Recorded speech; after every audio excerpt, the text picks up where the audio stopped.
Yep. Okay. Awesome. Thank you. Well, good morning, and thank you all for joining us. I hope that you have your coffee or snack, whether you're in the office or at home. Those of you who are at home, like me, probably have like animals crawling around and trying to get on your computer with you, which is definitely one of the joys and pleasures of working from home, I guess.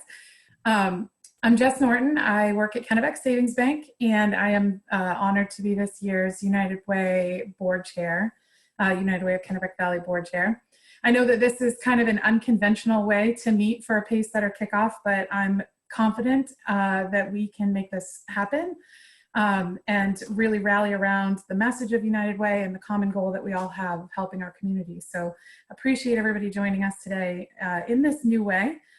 As Courtney was already mentioning, as people were joining, we would love to see your smiling faces. So if you do have your camera turned off, please turn it on and give us a little cheese for us. If you have to see me, then I have to see you. That's what I figure. We are going to generally keep people muted, but you should be able to unmute yourself. And also there's a chat feature in Zoom. So what I want to do is kind of kick it off with a little participation if possible. If you can locate that chat feature in Zoom and send a little message. I thought as a neat little icebreaker, we could all send a message just kind of with your name and how long you've been involved in United Way. And I'm going to go ahead and start. You should see my chat pop up on your screen to everybody, and you can certainly reply from there. And I would love to just kind of have everybody say hello this morning.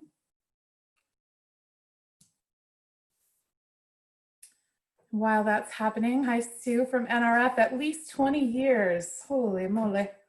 While that's happening, my cat wanted to say hello this morning. This is Yoshi.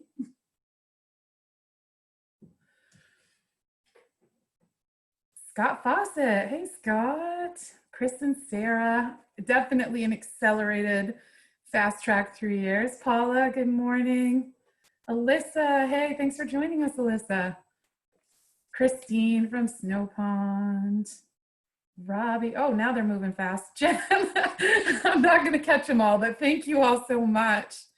So exciting to see everybody's face. And those of you who are on the phone, I know that you can't necessarily chat in, but it's great to see you all here and hear you this morning as you're joining. Awesome. Perfect.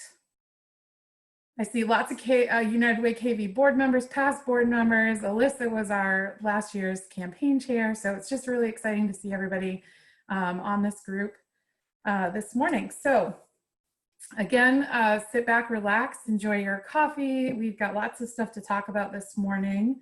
I think that Michelle, who's fearlessly leading us this morning on Zoom, is going to also put up a poll question.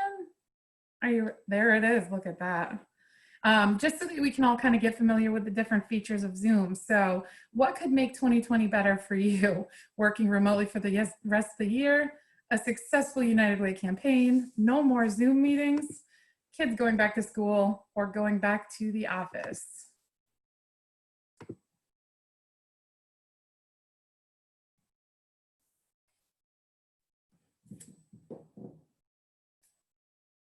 Amy and Bonnie from PFG, 20 years combined, 20 plus years. Kelly Landry, JP, 20 years, awesome. Are you guys seeing the results to this? Probably not quite yet. I'm not seeing the results yet, but I'm seeing the chat, so thank you. All right, well, there's a biased response, I would say. It's a multiple choice, so if you do want all of the above, I just didn't think that you could want to go back to the office but also want to work remotely the rest of the year. So maybe you want to go back to the office. All of the above, just check all of them. Maybe you want to go back to the office, but you want all the rest of the people to work from home. Yes, we should have had another option. So I'm going to go ahead and end this poll so that you guys can see the results. Well, look at that. I'd say we have the right people on the call this morning. Now, wherever the 14% of you are, though, we got to talk. No. Thank you again so much. This is definitely unconventional, but I'm so excited to do it. I'm so energized by, I guess, all of the challenges of this year are certainly going to make for new ways of doing things. And as the pace setters, We're really we're here to support. United Way staff is here to support everybody in that endeavor, to find new ways of reaching your employees, new ways of leading your campaigns. We are just overwhelmingly excited about the possibilities of this year, and we totally understand there's going to be trial and error. A lot of you do have people working from home, or you're limiting gatherings. It's going to help us to reimagine, I guess, a new way that not just this year, but future years, we can run our campaign and have you all kind of find more efficiencies in your campaign. So again, I cannot thank you enough. Again, throughout the day today, feel free to chat into the box and we'll get your message. You can chat directly to Michelle or Courtney or I if you have questions you don't want everybody to see. You can unmute yourself to just speak up at any time. We have a packed agenda though, so I am going to turn it over to Chris and Sarah. Chris and Sarah Voynick are this year's campaign chairs. We could not be happier. Chris said that they were fast-tracked this year, and that is probably an understatement. So they are up against kind of an unprecedented challenge with our campaign this year. Chris is a new realtor with Laughlin and Wolfington. Sarah works for Merrill's Detector Dogs. They have lots of energy and fresh ideas, which is exactly what we need this year. So without further ado, I'm going to turn it over to them. Thank you. Good morning, everyone. Thank you so much for taking the time to join us in a slightly different way than years past. So I gotta also say, we would have the Live United background, but when you have two people on the screen, it really messes it up. So that's why we don't have our United Way background.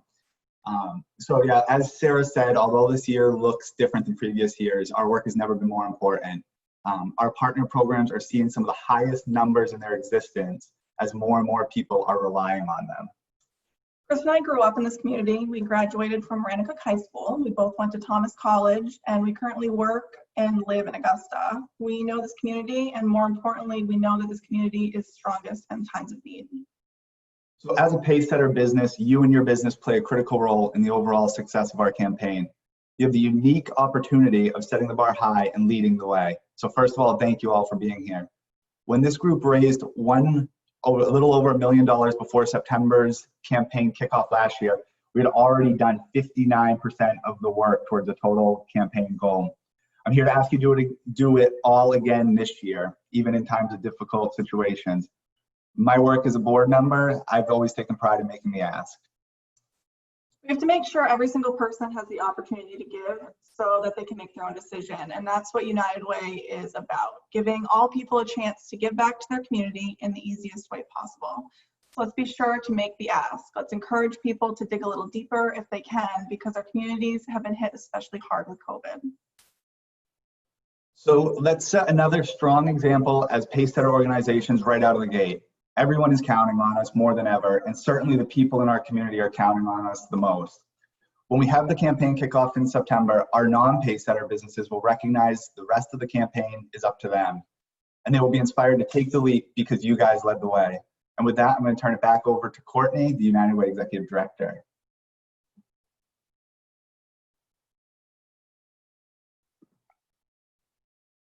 Muted. All right, can you guys hear me now? Michelle's unmuting me, I'm unmuting me. We're having a little, it's all right, we're gonna get through. So thank you to Chris and Sarah. I can say with confidence that we have two of the best and brightest people as our campaign chairs this year. And I just wanna say a few words about what has happened since our last Pacesetter Breakfast meeting about a year ago. It's been pretty crazy, I would say, but with your leadership last year, United Way had its largest campaign ever, and we raised about $1.82 million last year. And in the past 4 years, we have grown the United Way campaign by more than 20%. And that's at a time when a lot of nonprofits, I think, are trending, unfortunately, in the opposite direction, especially in the United Way world. So this really means for us in Kennebec Valley, we are now helping 1 in 3 Kennebec Valley people, where a few years ago, we were only helping 1 in 4 people in the community. So that's a huge leap in just a couple of years. And that's all thanks to the leadership of the people on this call. So building on that success, we entered 2020 with new goals, big plans for our partner programs and their clients, a lot of great ideas, and the strength of Chris and Sarah leading us. And then COVID hit. So while these past 6 months have been certainly scary and difficult for everybody, there have been some silver linings that I just want to take a second to celebrate. Right away, after COVID hit in March, United Way launched a COVID-19 response fund for our nonprofits to receive support as they provided services to more people than they ever had before. Our community stepped up, mostly unprompted, to raise $243,000, which is no small feat. And so far with that fund, we have helped 23,000 people in Kennebec Valley. In our area, there are only 76,000 people in our area. So that's a huge percentage of our population, and that is typical of the Kennebec Valley community, I would say, to step up in this way. We will continue to allocate that money for nonprofits in their long-term recovery efforts related to COVID, but that's all been kept separate from the campaign dollars. So we're really starting from scratch today, and we're really gonna need everybody on this call, just as we always have, as we move forward and work together. We also hosted a statewide United Way telethon for COVID, and we're going to hear a little bit more about that in a few minutes. But that raised more than $600,000 across the state in one day for United Ways. And I was fortunate enough, and I know some of our board members also did this, to take donation calls over the phone for about 4 hours that day. And it was like nothing I've ever seen before. People were calling us, they were calling in, they were thanking us for the opportunity to give money and the opportunity to do something, because they themselves felt helpless and didn't know what to do. What could they do from home, right? So my takeaway from this pandemic has been that our community is so special, and it's one thing to say that, because we say that all the time here in Kennebec Valley, but it's another thing entirely to see that happen before your eyes. To watch you all really spring to action in whatever ways you could, to have Andrew Silsby from Kennebec Savings Bank call me at home and say, what's United Way doing to help? We'll put in the first $10,000. And there's many more of you on the call who did the exact same thing. So our people and our businesses here in this community are caring, they are generous, they always lend a helping hand, even when they themselves might be struggling. And above all, the Kennebec Valley community is resilient. The United Way must remain strong to continue helping those who need us most.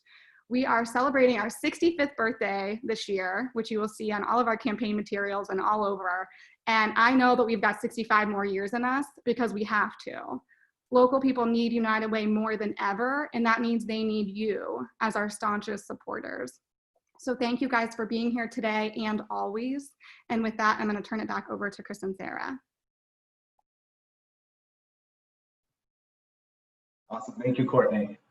So like Courtney said, we want to, this might be a little difficult where it's Zoom, but if you, we want to hear from you guys. We want to know what ways has your business stepped up already in 2020 in response to COVID. So if you unmute yourself, then you can jump right on. And if we need to coordinate a little bit more, I'll start just kind of calling people out. But I see Doug's already unmuted himself. So Doug, take it away. Yeah, thanks, Chris. So I have to start by saying I'm Doug Hurling, president of Central Maine Power. Yesterday, our dedicated team at CMP, along with other contractors that support us, restored 110,000 customers in the first 24 hours following the storm. And we're not going to stop till the last one's on. So that was 93% of the customers impacted. So I just had to say that. But everyone on this call clearly understands the importance of being a good corporate citizen, and we are proud to be a part of this group. I want to share some of our efforts here at CMP during this pandemic as we focused on food security. So to start off with, we donated $200,000 to United Way, and we broke that up into two different pieces. 25,000 went to the telethon that Courtney talked about, and the other 175,000 was dispersed equitably among the 9 United Way affiliates covering all 16 counties in Maine to support the Meals on Wheels program. We donated $100,000 to Full Plate, Full Potential. That's an emergency fund to support any school that was closed during the pandemic to help them pay for meals and transport those meals to where they're needed. We also supported local food banks. We contributed a total of $50,000 that was spread to 36 small local food programs, and some of those programs are very small, and we're very appreciative of that donation. We contributed $3,000 to the Kennebec Valley Downtown Relief Fund and $100,000 to the Maine Community Foundation COVID-19 Emergency Response Fund. And I'll close by saying I'm just grateful to work for a company that recognizes the importance of giving back to our community. So thanks, Chris. Thank you, Doug, and thank you for all of that. All right, let's see. Paula, did I see you hitting your unmute button? Yes, I did. So I'm Paula Lacasse. I work for Augusta Fuel Company in Augusta. This is sort of a cool story. When COVID hit, Courtney reached out to us because the Augusta Boys and Girls Club needed some help. They, when COVID hit, they shut down, obviously, but they ended up making meals for local teens, and they thought they'd be making about 30 to 40 and ended up making about 200. And 2 meals a day, 7 days a week, and they were overwhelmed, and their facility just could not deal with the amount of meals that they were putting out every day. So Courtney, they did have, were able to purchase a new stove to help out, but they needed someone to install it, and they needed it quickly, obviously. So they reached out to us, and we were happy to head up there. We helped them install 3 stoves, I believe, and make sure they, everything was to code. It took, a couple of days with 3 guys, but I did speak to one of our lead electricians who said, during such a time of uncertainty, it felt so good to be able to step up and help our community, and sort of we're all in this together. And he also said how grateful and how awesome everybody at the Augusta Boys and Girls Club was. So just sort of a little cool story about everybody chipping in to sort of take care of our community. Thank you, Paula, and thank you, AFC. Is there anybody else who wants to speak up and share a little bit? I'd like to say something, Chris. Can you hear me? Yeah. Do you want to wait a second? Oh, sure. And we'll do partner programs after, if that's okay with you. Oh, she already muted me, so she must be okay with it. So is there anybody else that's not a partner program that kind of changed your direction due to COVID and wants to share? I'll share something from Kennebec Savings Bank. I know Courtney touched on our seed gift to help with the fund for the United Way's COVID response fund. At KSB, we've really taken a look at what we can do both in the short term, as there's immediate needs for the community, but also a long-term look at where can we give helpful and sustaining funds to nonprofits when it's needed most, considering how long the situation is continuing for us in our community. It's going to be something that impacts nonprofits for quite a long time in their budget. So we did donate that first $10,000 to the United Way of Kennebec Valley. We also did the same for the United Way of Mid-Maine as well. We shifted one of our grant programs to be used for relief funds. So it translated to 6 $10,000 relief fund grants to nonprofits in our community. We also have given roughly $30,000 in grants to food banks through the Good Shepherd and other partner organizations. And something that we did that is kind of separate from our giving program, but I thought was really cool, awesome idea from Andrew Silsby, our president. We gave employees $50 extra in their paychecks every week for 2 months to use towards purchasing takeout at local restaurants to help the business community thrive, because we know the business community is doing well. It also does impact the greater community. So that we're really looking for ways that we can be of the most help, both in the short term and the long term through this crisis. Thank you, Amanda, and thank you, KSD. Is there anybody else who wants to share before I go over to Christine, who's jumping out of her seat? Yeah, Chris. Yes, Peter. Good morning, everybody. This is Peter Prescott. I just wanted to go into a little bit to what we had done prior to the great virus, I guess we'd say. We had come up with a new program to try to increase. Our goal was to get all employees to get 100%. We did not make that goal, but I wanted to bring up the fact that when we started, we had 27% of our employees, and when we finished, we had 74%.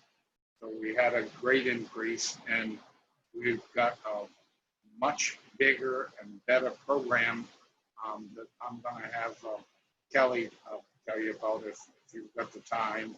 But before I go, I wanted to say that what we found out is the whole deal is teamwork, teamwork, teamwork. And the only setback that we really had because of the virus was we had, besides doing everything we could to get United Way, get help for United Way, we did run into some problems because we had volunteerism for every division to do some kind of volunteering in the community. And of course, that it was going really good, and that really got interrupted with the virus. But we're going to go back to that for 2021.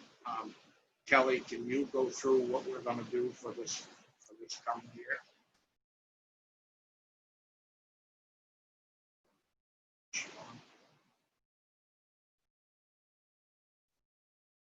So, can you see if Kelly's on?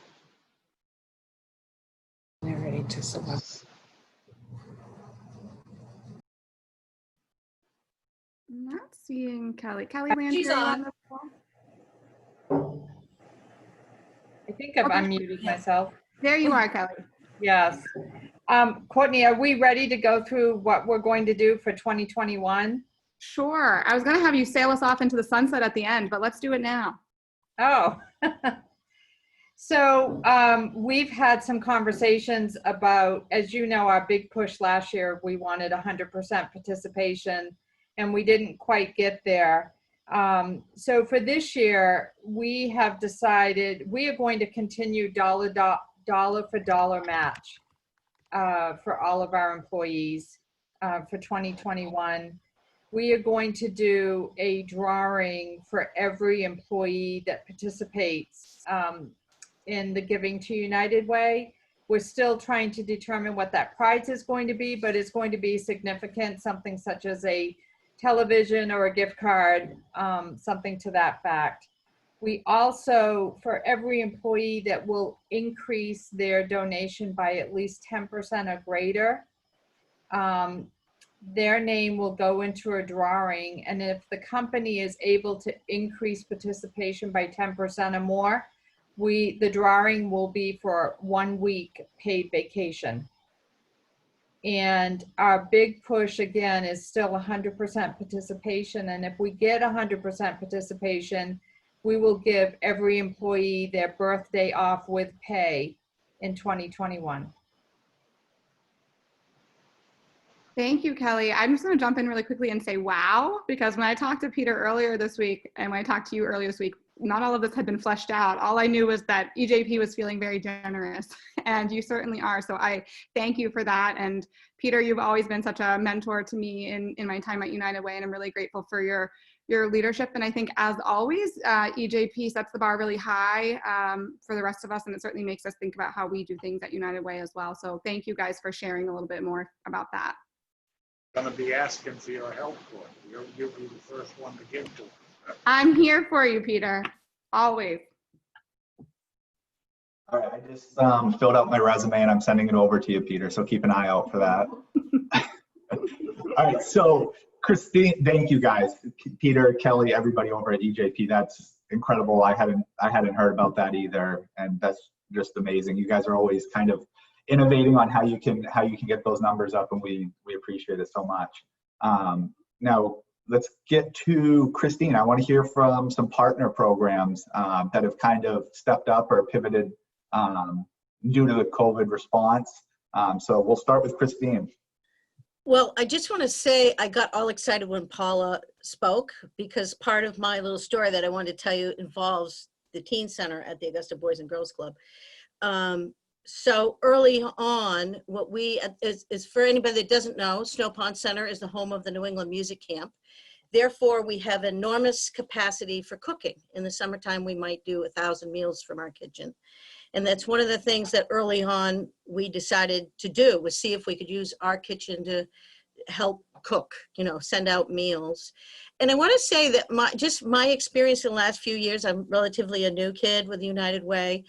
What I see happening is not only how the United Way supports all these agencies that form these pillars in the community, it's how, for me, the United Way is a binding quality that, for example, the Kennebec Valley Y and we work together, or the Boys and Girls Club. So I have a quick story. It just happened on Tuesday, August 4th. I was in this office. I was on the phone with Renee L'Italian talking about, so the kids are gonna go back to school part-time. We're trying to figure out programming that we might work together on, because what are they gonna do the rest of the time? And what are they gonna eat the rest of the time, and all of that, right? So we're on this call, blah, blah, blah. We're projecting what we might do together for the kids. And of course, the United Way came up, whether the United Way might help. More to come on that. The point is, we're both partner programs with the United Way, and we're working together. I had to get off the call. She's really busy. She has to get off the call. I had to run down to the kitchen at Snow Pond because we were making 50 sandwiches for the Boys and Girls Club. And the reason that we're making 50 sandwiches for the Boys and Girls Club, which we can only do that about once a week, is because the United Way has supported Snow Pond to do an expressive arts program for the teens, which I just have to say, quick digression, it's not entertainment. They're really working out some things. Right now we're doing a storytelling piece with our instructor there. That's, when Charles unveils some of this, it's gonna blow you away what these young people have to say. But anyway, the reason Charles and I are working together really tightly is we're both supported by the United Way, therefore we can. The United Way is supporting this arts program that we're doing. So we were bonded together, working together already when this happened, and we offered to do at least once a week help with the lunches. I take the lunches down on Tuesday afternoon for Wednesday, just works out that way. They put it in the refrigerator. And we're standing there, Charles and I, after he puts everything away, talking about the United Way, talking about some of the things that are going on in the community. And as part of the conversation, I said to him, Charles, where does the rest of the food come from that you're using all these meals you're doing all week? And he said, well, a lot of it comes from the Augusta Food Bank. And I immediately think of United Way, supports the Augusta Food Bank. So that's very verbagey. I'm talking kind of fast, but it was an amazing day for me, and further commits me to why I'm going to find the time to work on this campaign, and how strengthening to the community. I don't know if I'm making that point clearly, but how much it strengthens the community for us to all work together to be part of the United Way. Thank you. That's my message. Thank you, Christine. Nathan, did I see you hitting your mute button? Yeah, can I jump in? Absolutely, let's hear it. Okay, cool. Hello, everyone. So my name is Nathan McDonald, and I am with Family Violence Project. We are based in Augusta, but we serve the Kennebec and Somerset counties as the domestic violence resource for that whole catchment area. When it comes to United Way and general COVID expenses and extravagance, I want to thank all of you for donating to United Way. I want to thank Kennebec Savings Bank for also awarding us one of the Catalyst grants that they had. All of this work and money that you have donated goes directly back into the community. And it's impacting us in ways that we didn't think that it would. So as domestic violence, you think about, okay, safety in your home, everyone has to stay home. Everyone should stay home if they can. We need to quarantine. But how are you supposed to do that if you're in a relationship that isn't safe for you? How are you supposed to quarantine for 2 weeks or be home for 2 months, even during the beginning of all this, when home isn't a safe place for you? How are you going to make those helpline calls? How are you going to enter into shelter if we have to quarantine somebody for 2 weeks before they can enter into that shelter, before testing is available? So there's a lot of extra barriers that become difficult to manage financially when it comes to COVID. So United Way, the COVID response funds that we had, we utilized to purchase essential needs for our shelters that we run. We run 2 emergency shelters, and we support 6 supportive housing units, and all of which we used funds to purchase essential needs such as food, clothing, toiletries, that stuff, because we're seeing a decline in donations, and we are hesitating to bringing in outside items just out of safety precautions. So those expenses were helped. United Way helped us with COVID funding through ensuring that our shelters had accessible Zoom devices so they can still meet with therapists and service providers that they were already part of. So adapting and being able to be flexible in an environment where people are, like, people's domestic abuse is being exacerbated because you're in close contact all the time in stressful situations, it's super important that we have the support from the community, from all of you. Just to give numbers, I know I'm talking a little bit, but we've received 20% more phone calls this time this year over last time this year. So it's like there are a lot more needs happening. 19% of our phone calls are longer. They're longer by 19%. Because we are trying to figure out ways to adapt. There aren't as many resources. You can't just walk into a building. You have to arrange transportation. Things are more difficult. With the Kennebec Savings Grant, we were able to create safety bags that we're giving out to every person we interact with. We created 500 of them that have hand sanitizer, masks, those things, those essential needs that people, that we don't necessarily house in our shelters that are still going to need it, because most of the people we work with are low income. So all of this money that we are getting from all of these various funds for COVID response from all of you is helping go great ways in the community in both sustaining life, protecting our community, and just helping out the general population. So thank you, everyone. Thank you so much for sharing, Nathan. It's really incredible to hear how much you've been doing and how much everyone's been doing in the community. So thank you to everyone who shared. As we mentioned in our opening remarks, our community is clearly strongest in times of need, and especially right now. So as you guys know, each year the United Way creates a campaign video to share with businesses, employees, and individuals across the region. These campaign videos allow us to not only share the impact of your dollars, but they tell the story behind them. So Michelle is going to pull that up, and we're going to show the campaign video for the first time. So make sure your volume's turned up.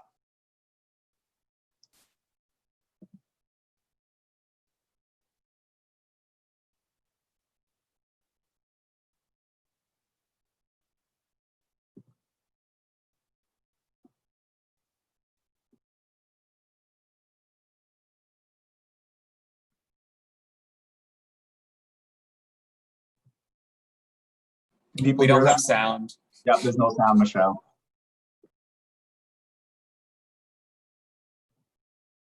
Courtney, you might need to unmute yourself. Did you guys say there's no sound? Oh, it's because I'm muted. Let's do this again, folks. This is why this is a trial run. We're going to do this all again tomorrow. Don't worry.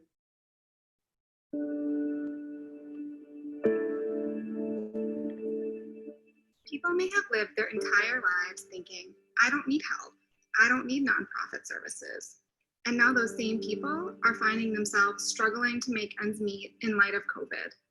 Seen a significant increase in the number of people who are reaching out who have never reached out before.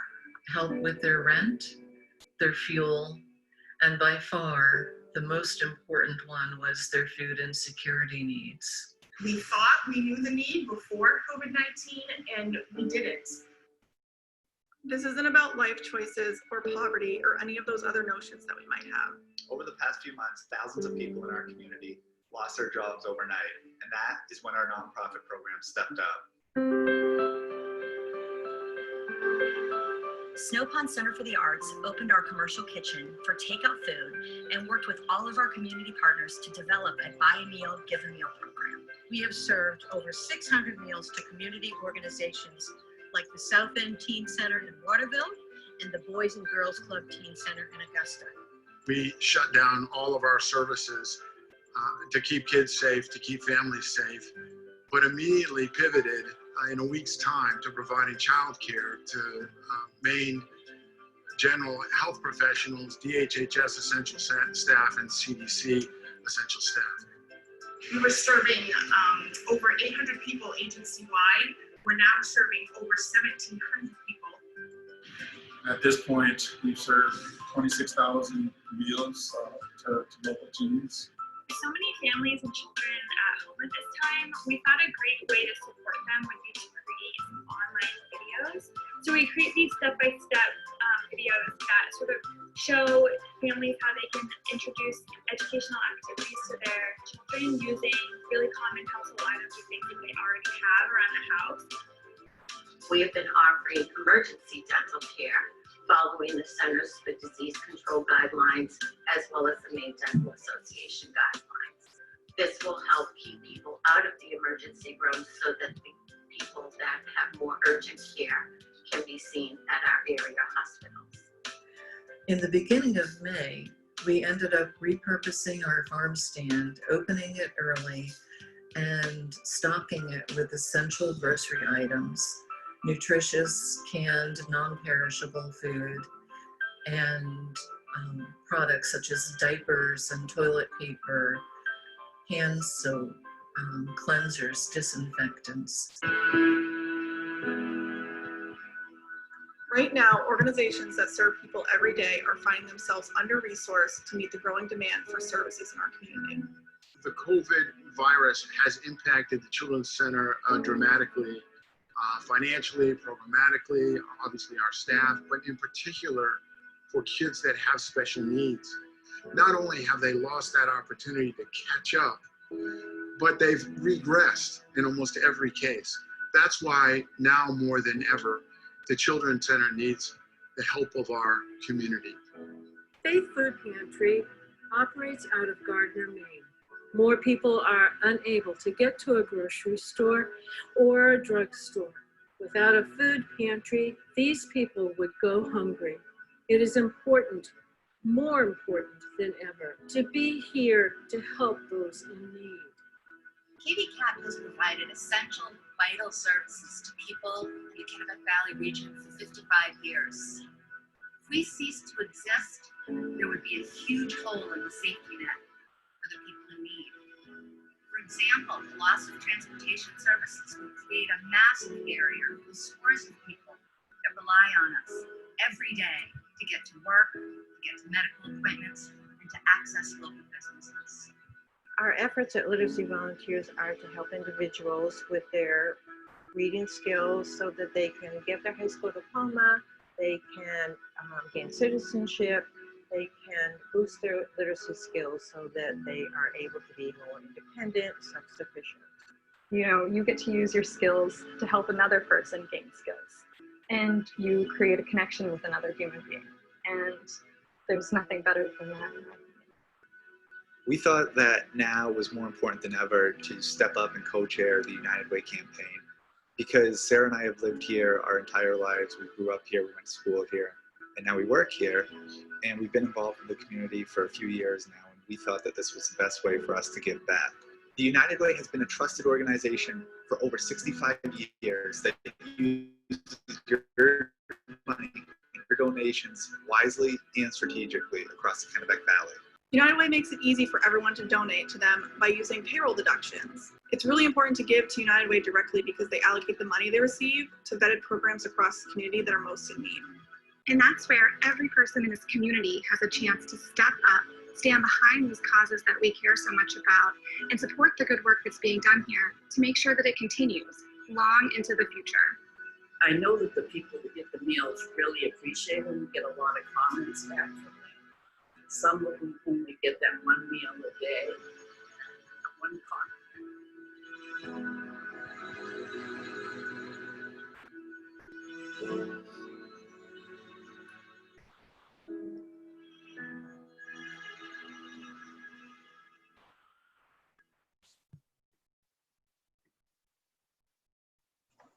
It actually went a lot smoother than I thought it was going to go.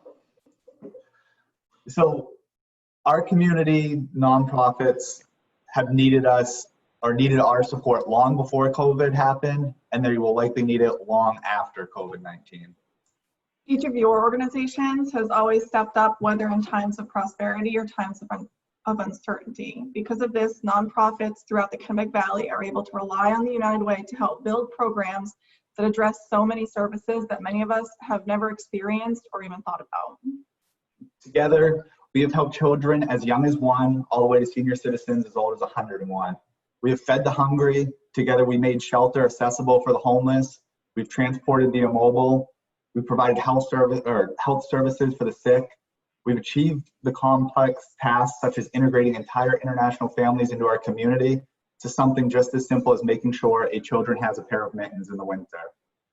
Our 2020 campaign theme is Caring for Generations, Lead the Way. Chris and I want to focus on all the generations, whether it be legal services for the elderly or the Boys and Girls Club's alternative suspension program, Spectrum Generations, adult daycare, or the Children's Center, a child not getting a meal at home, or a senior citizen unable to grocery shop. Basic needs, health, financial stability, and education does not discriminate against age. Our goal is simple: to lead the way by example and pass down the generosity of giving from generation to generation. Leaders in the Kennebec Valley are the hand raisers. They're the game changers, the stop talking, start doing, take on the impossible task masters. They do whatever it takes to create a stronger, healthier future for all people in our community. So on that note, you guys should have got a little piece of paper in your email that said print me. Kind of looks like this, little piece of paper. So if you have that handy, you can use that or just a regular piece of paper. But what we want to do is we want you guys to write down just with a pen or a marker. Marker will work better. How will your company lead the way this year? And then what we're going to do is we're all going to hold it up on 3, and then Michelle's going to take a screenshot of it.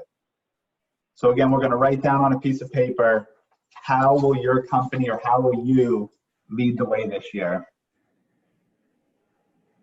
Now, if anything's going to go wrong, this is where it's going to be. So take a few seconds, write it down, then I'm going to count to 3. Oh, I think you will have to take down your virtual background. Yeah, Paula, you'll have to take down the virtual background. Well, I guess if you do it like that, I can still kind of see it. Okay. All right, hold on. We got a few more coming out. Yeah. Just a second. All right. So on Let 3. Let me get the second screen.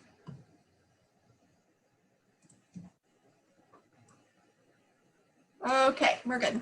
All right, so on 3, everybody hold them up. 1, 2, 3. And just hold it for a minute. Michelle's going to take a screenshot. You good, Michelle? Yeah. Perfect. Thank you, everybody. That went very smooth as well. This is going too easy. So I'm going to turn it back over to Courtney. She's going to talk a little bit about virtual campaign logistics, getting some material to you guys, and then I believe she's even going to talk a little bit about what the kickoff is going to look like. So Courtney, back to you. Thank you guys. Thank you for bearing with us. And thanks for all your nice words about the video. We had some real challenges this year because we couldn't go film anywhere like we have in years past. So I want to thank Chris, Sarah, Michelle, all the partner programs who have been involved in making this happen this year. All of that footage was shot by people either on their computers or on their cell phones, which proves once and for all that we are resilient and we can overcome pretty much anything. So we worked with a really great photographer or videographer to make that happen, and thanks to everybody who was part of that. So bear with me while we just review some logistics, which is kind of always what we do with the Pacesetter event. Our primary goal is always to make the campaign process a little bit easier for you and your team, and things are definitely going to look a little different this year as we try to move things to a virtual format. And because you all will have pretty unique needs at your businesses, we have a wonderful opportunity to start tailoring the campaign to really suit your specific needs. So each of you has a staff member who has reached out already to let them know they're going to be your primary contact for campaign. But feel free to reach out to any of us at any time, including Chris and Sarah, who've been right there with us every step of the way. So at some point today, your business received or will receive a bag of campaign materials if you requested hard copies of stuff and some swag items. And if you asked for electronic materials, those will be sent out to you or your employee campaign manager before the end of the week. Along with your company's recent giving history sheet, we're going to send that electronically as well. And at Chris's suggestion, we have added some benchmarking data this year. So I know that won't appeal to all of you, but if you want to kind of see how your business has done compared to other businesses of similar sizes in terms of fundraising or number of employees, that data is in there as well. So we've got all the materials that you could possibly need in a Dropbox folder, and that's what we'll be sending out later this week. And we're going to be adding some more short videos in the coming weeks as well that you might want to use during your campaign. So here's a quick idea of what we're doing differently. We've got tons of e-materials available to you. Probably the best of those is the fillable PDF form, so people can fill it out on their computer, email it back to their employee campaign manager in-house, and then you guys would send it back to us. And we've also added an electronic bank transfer option, or ACH, with the help of Kennebec Savings Bank. So that's an option for folks. You can just set it and forget it, and it will continue long into the future until you tell us to stop. But if you think that auto-renewing the pledges that you got last year through your pledge forms makes sense, we can definitely talk to you about that. We are happy to do what we can to make that work as long as you have the employee's permission to just continue their pledge.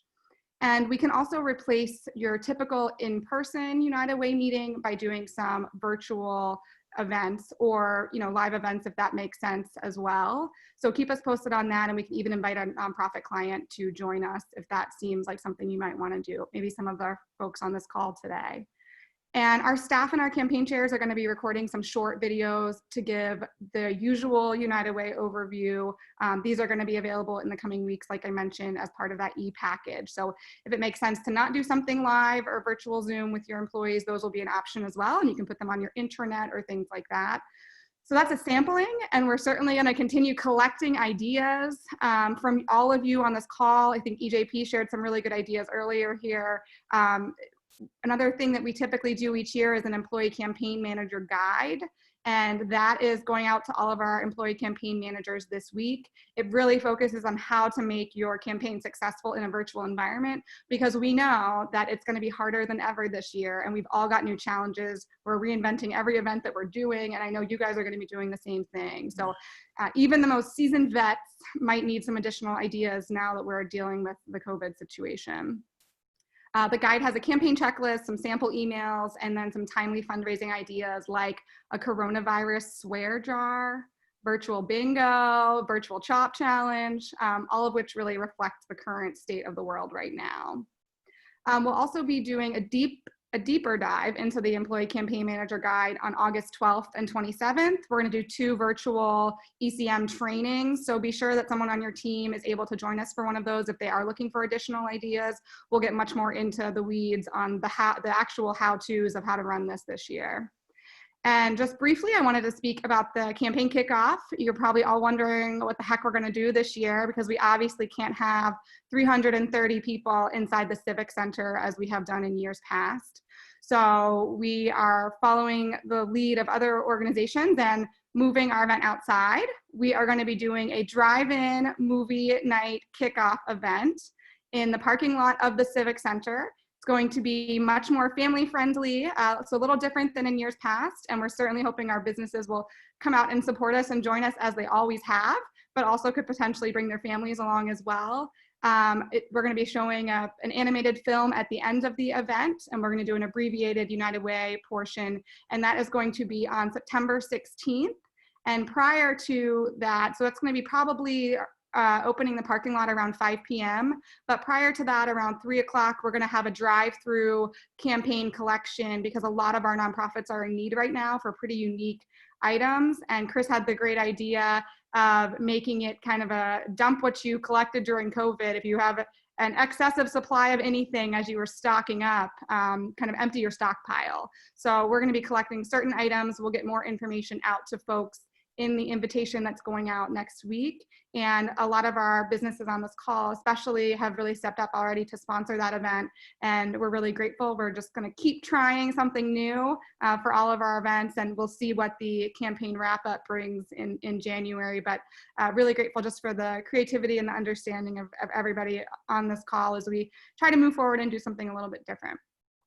So that's a quick recap of some of our key messaging items this fall. At the most basic level, our plan is to thank people for all of their efforts during COVID, but then remind people that the needs of our nonprofits are going to be greater than ever. And if you are in a position to help, please do so. So that's really going to be the messaging that we're sharing this year. And I think that hopefully comes through in some of our campaign materials. So we are wrapping up here, but I wanted to ask if anybody has any questions or if there's anything that's come up in the chat box or anything that's come up during this call that anyone wants to comment on or ask any questions about. Well, for the drive-in idea, I bet Peter and I could bring some antique automobiles and make it a real drive-in. So I'll see if I can get one or two of my vehicles there, and maybe Peter could bring a couple of his up and make it look like a 50s drive-in with some old cars. What a great idea. Courtney, will the campaign video be posted on the website? So it is actually, go ahead. I was just gonna say, I sent everyone a link to the YouTube video. So it's on YouTube, and the link is in the chat box, and it's also posted on our homepage on our website and under the campaign toolkit. And it will also be sent, if you requested it, on a flash drive in your campaign materials. Okay, I can't access the chat box because I've called in, so I'll just wait for it. It's on the homepage of our website, and we're going to follow up with all of our employee campaign managers after this call today and this week. So we're going to be sending all the links for everything that you guys need. Awesome, thank you very much. Very good question, because I know you're all dying to show that around town. Anybody else have questions or comments? I know, Amy, you mentioned you wanted to share a couple of things that have been going on at North Center. I'll actually let Bonnie speak. Hi, Bonnie. Hi there. Actually, it's Michelle Pelletier. I wish she was here on the call, but there's been a lot of stuff going on behind the scenes as far as helping with supplying some food items here for the Meals on Wheels program, but also helping out restaurants getting restarted because this was a huge hit to them. So we want to make sure that they're comfortable opening up their doors to customers safely. But also it was kind of, I want to say eerie because there were a lot of employees working from home for a number of weeks. So what we did is we rallied and we would place orders with local restaurants at least 2 times a week. And they were tipping wonderfully because we were trying to support local customers and businesses. So there was a lot of good things that came out of this. And I have to say, I'm pretty excited about your kickoff. It sounds like a lot of fun. So thank you. Thank you. We hope to see you guys there. Any other questions before I turn it back over to Chris and Sarah? All right, team. So we've got 39 people on the call. So thank you guys for hanging in there. And it was so nice driving around today, going into some of the businesses and dropping off coffee and balloons and actually seeing people face to face for the first time in a long time and going in your doors for the first time in a long time. So thank you for that. And on behalf of Sarah and I, the entire board of directors, the United Way staff, our partner programs, everybody who benefits from the partner programs, thank you. We recognize the impact and challenges COVID is having on your businesses, yourself, and our partner programs. But this is why now more than ever, our community needs to lead the way to support those who need it most. Thank you, everybody, for joining us. Have a great day. Thank you. Thank you all so much.